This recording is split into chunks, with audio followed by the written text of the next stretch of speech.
Hello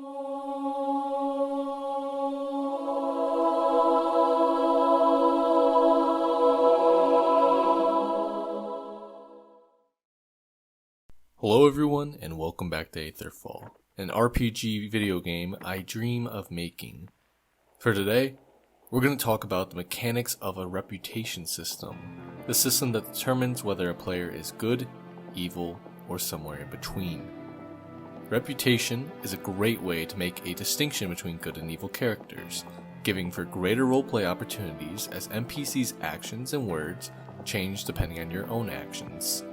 Fallout New Vegas had its faction and companion reputation system, which, when looking back on it, should be the standard for RPG games in the future. Some changes need to be made, of course. In older games, the concept never really made sense. You'd murder an old lady in her home, and your reputation would go down, yet nobody knows you killed her. Aetherfall seeks to change this with a system that makes more sense, introducing a simple yet effective reputation 4-quadrant approach to how a player can be viewed in the world. The 4 categories of feared, loved, lawful, and outlaw provide many different possibilities for how the player can be perceived in the game. For example, a town may let a loved or neutral character in even if they're an outlaw, seen as a Robin Hood-esque character. However, if you become feared enough in local legends, you may be prohibited from entering, even if staying within the law. This reputation will be everywhere, as NPCs talk and share news of your exploits. A shady mercenary group may prohibit a character who is too noble from entering, worrying that their pure heart might run against the company's own pragmatic ideas. What affects each of the 4 categories is mostly straightforward. I think it's best to limit any cases where the outcome of an action does not give the desired or expected reputation change associated with it, as this can feel like a trick for the player and deflate their experience. However, there should be several ambiguous cases that the player can come across that don't have an obvious answer on whether or not they lead to be feared or loved. For example, say a player can choose between helping 2 sides in a land dispute. Picking one side will make you loved and lawful in his eyes, but the exact opposite for the faction you work against.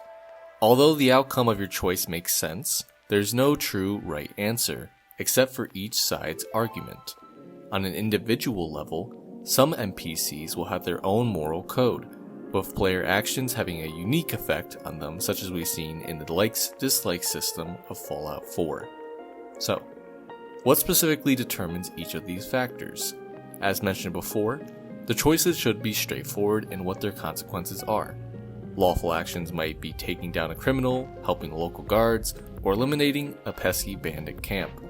Criminal actions are just the opposite. Stealing and theft, aiding bandit camps, and dealing arms can all lead to lower reputation.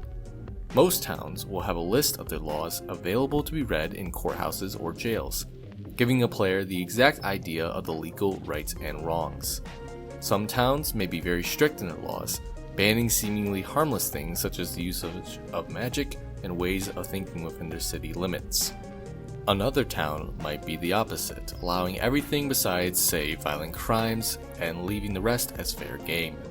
This makes both reading and asking around vital to coming to a new town, a reasonable action when in any new location. To help, some NPCs may comment on the player's current legal standing, saying things such as, "Oh, don't let the guards catch you," or "What a goody two-shoes you are." Just little things that let you know how you're being currently perceived. The feared and loved categories, while not as concrete as the other axes, still are logical in what the outcomes of any action are. These actions apply more to an NPC by NPC case, as some may love violent actions the player takes. Feared is about what actions you take that terrify NPCs. Actions that boost the feared category are using burning and dark spells in animals and humans, even hostile ones, murdering innocent people, mutilating/eating bodies, using the insanity way of thinking, and more. Feared players may be cut off from certain towns, while having access to new mercenary companies and bandit camps to compensate. NPC dialogue will often change, as some NPCs will be noticeably afraid of the player, even asking you to stay away, and others will have more respect for you. On the other hand, loved is all about being the people's champion, someone who puts the good of others above all else, even the law in some cases. Healing strangers who are injured, helping people out around town with tasks, and bringing supplies to town all boost the loved category. Like feared players, loved ones may be cut off from certain areas of the game without causing hostilities. NPCs will also comment about the player's love status, some mentioning how great the player is for the community. These actions aren't necessarily legal or illegal, more so moral versus immoral. Two concerns that I will address with the reputation style are avoiding broken systems and how NPCs learn about the player's actions. The first is a broken reputation system. What I mean by this is if a player does many feared and loved actions, or many lawful and outlaw actions, they could find themselves in the center of the reputation map and have neutral responses from characters. To solve this, look no further than Fallout New Vegas and D&D, two wonderful systems at demonstrating how players should be perceived based on their actions and how this can change over time. These systems are a great framework for the reputation system in Aetherfall. The only addition would be adding more dialogue possibilities based on these new reputations. It allows for the player to be in a gray area between hero and villain. Saving a person from a burning building doesn't change the fact that they murdered. Instead, people will view all actions done holistically. The second issue to address is how this reputation will spread. I think this is where New Vegas' reputation system can be greatly expanded upon. Reputation should be formed or added when an action is done, rather it should be when the news of the action is spread. If you help someone along the road, they'll mention it to the people of the town they're going to. If you brutally murder a camp of bandits, news won't spread until someone else walks by the destroyed camp. They'll bring word of this to nearby towns, and based on what the player has already said to townsfolk, such as if the NPCs know the player came from that area, they might assume the player did it. Different towns and camps will have communication networks with each other. Some towns may not like each other or have little trade between, giving the player an opportunity to butcher a town without word spreading to another.